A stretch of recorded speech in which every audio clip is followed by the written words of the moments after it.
Good evening, everyone. My name is Samantha Mullet. I'm a clairvoyant psychic and a contactee, and I am coming to you from the beautiful Comox Valley, British Columbia, and oh my goodness, it is so nice to be home. I miss the fields, I miss the ocean, I am so happy to be surrounded by nature and birds and farms again. Anyway, today I'd like to discuss an encounter I had on March 14th, 2014. And this was an interesting encounter for me for a number of different reasons.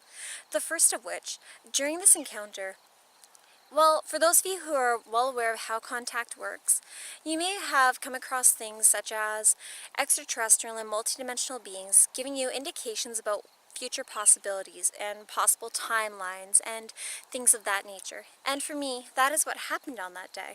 You see, it was a bit of an odd encounter because I had went to bed that night, and pretty shortly after I found myself asleep, I was astral traveling, and I found myself pulled to a location.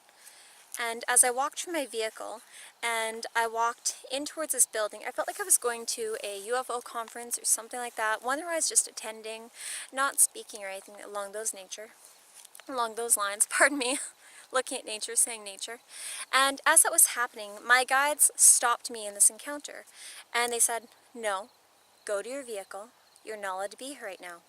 And so naturally I listened to them. So I turned around and I was shown my actual vehicle that I had at that time. And as I was getting in my vehicle, things were kind of odd to me because I noticed that it was super busy, that I noticed there were protests going on, that people were fighting, there was a lot of violence throughout Vancouver. I was a little bit taken aback, and then as I'm looking around, I'm looking up in the sky, and I noticed that there are a lot of craft visible in the air. And then I noticed that people are looking up and fighting, and it's religion against religion and things along that nature. And at first I was a little taken aback by this. I thought, well, this isn't happening right now. What's going on? And I knew instantly, okay, I'm in some form of encounter. So next I was pulled to my friend's house because I was told by my guides I need to pick up two people. And I picked up these two people, and as I did that, I was shown the place that I was currently living in. Now, in the time I was living in Mission, British Columbia, and the road I lived on was called Lightbody, which I thought was the perfect road name for someone like me to be living on. And anyway, but rather than me seeing my house the way in which I would have it, I was outside, and I looked at the people who were living in it, and I was shown a woman and a man, and they had 4 children. So I knew that this was a possible scenario after I had left this location, after I was no longer living in Mission. And so the next thing I was shown some form of, I would believe it to be like an EMP, so an electromagnetic propulsion device had gone off, and then the majority of vehicles that were running at that time all had their circuitry fried.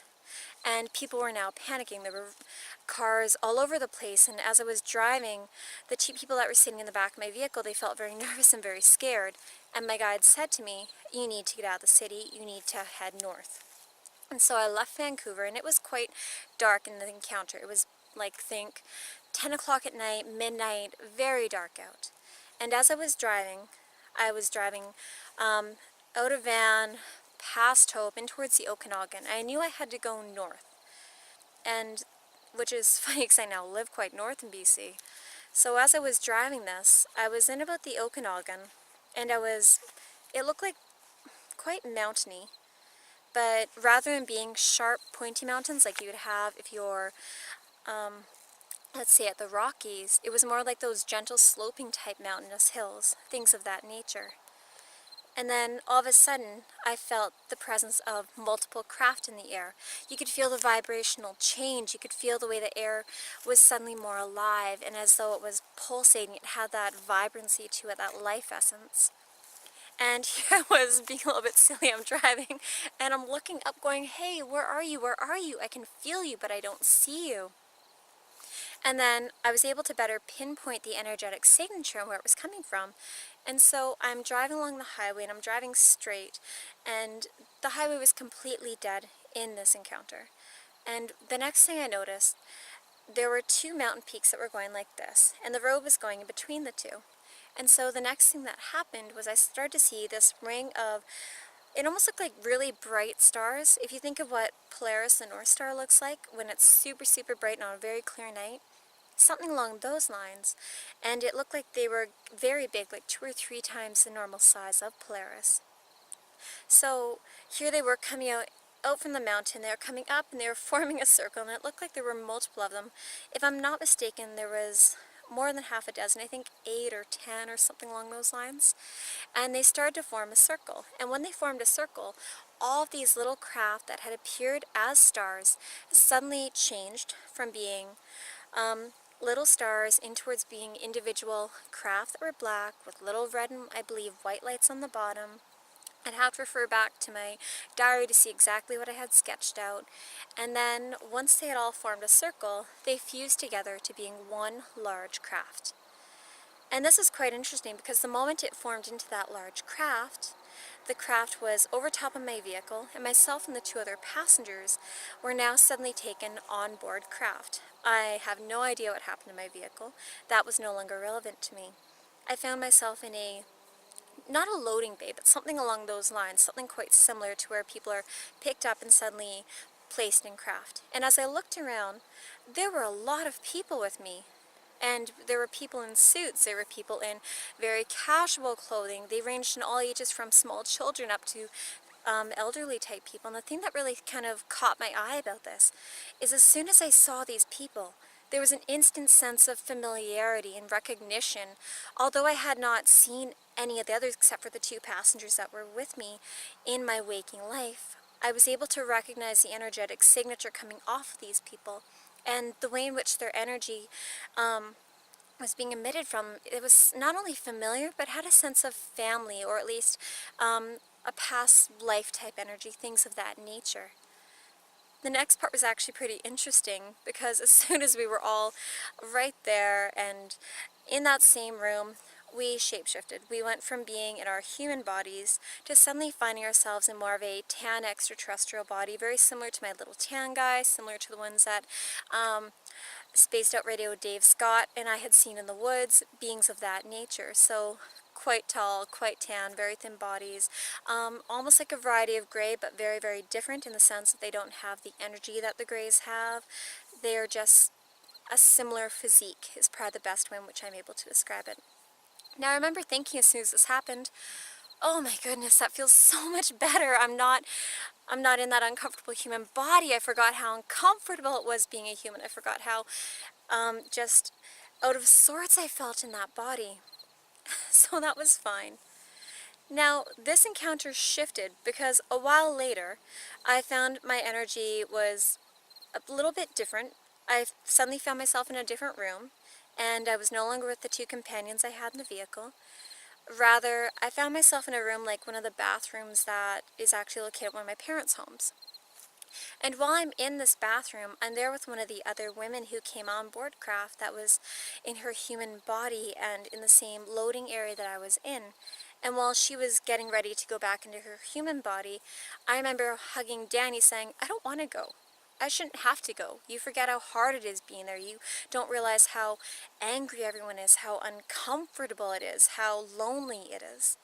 And as he hugged me, I was in my human body, so in the body I'm in now, and he's quite a bit taller than me, like, as I had said, 5'7", 5'8", somewhere in there, and he was just petting my hair going this saying, it's okay, I'm still here, you're not seeing me, you're not always feeling me, but I'm here. Now, even when this happened, I thought it was a little bit interesting in the sense that he had said, I'm not seeing him. Well, although I have my clairvoyance quite developed, clairvoyance is interesting in the fact that we see, sure, normal people see this much of the visible light spectrum, and clairvoyance only see a little bit more, but there's so much more to the energetic spectrum that most people are not aware of. They think if you're clairvoyant, you see absolutely everything. Well, no, you don't. But you are seeing more than most people. So I found it very, well, not just interesting, but something to really take into account. So I'm continually asking my higher self, okay, let me see more. I want to see more. Help me to see more. Allow me to see more. Things of that nature. Now, when that had happened and Danny had hugged me, I was very disgruntled with him because the next scene that I remember having in this encounter was I found myself in Courtney, just outside the parking lot at one of the malls there, and I remember there was my vehicle and there were my 2 companions that had gotten picked up at the same time. Oh! cute little bug. And anyway, right beside me, they had showed me an entire shopping basket, or not a shopping basket, pardon me, they're correcting me, a giant shopping cart filled with fruit, watermelons, melons, cantaloupe, fruit of that nature. And I remember looking at this going, why do I have a thing of fruit?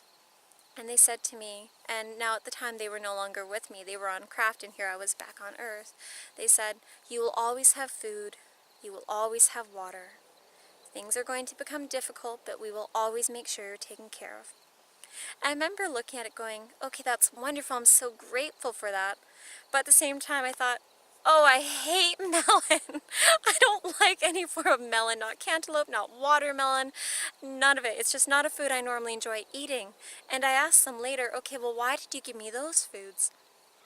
And they explained to me that they have a higher vibrational content, that they would satisfy the needs nutritionally for my body, yet still have a very high energetic signature.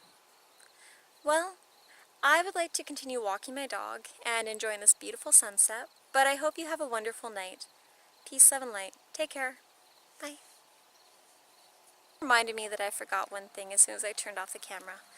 When Danny was hugging me in the downstairs bathroom, I forgot that I had said to him things along the lines of, I knew it was you that night at the cabin when I was 16. I recognized you. I should have remembered it was you. And I told him, I love you. And when I said this, his energy shifted. It went very, very loving, very kind. It had that very strong brotherly, sisterly love in which we share with one another. I should mention, when they had dropped us off, people were leaving the cities. They were walking out by foot, and there was a lot of anarchy in the streets. I was very grateful for my vehicle, but I was not happy to be placed back, and that is something I should mention around that. Now, I know I have something that I agreed to do, and that is part of why they have returned me. Although, when you spend a lot of time with the extraterrestrial multidimensional beings that you are familiar with, it can be very, very frustrating to be returned home. In a sense, it's almost like you're getting dropped off in a war zone, and although you agreed to be there, you don't necessarily want to be there as soon as you are there. So, that's just something I'd like for you to think about. But they did emphasize the fact that I will always be safe, that they will always make sure that we are well taken care of, and I'm eternally grateful for that. Bye.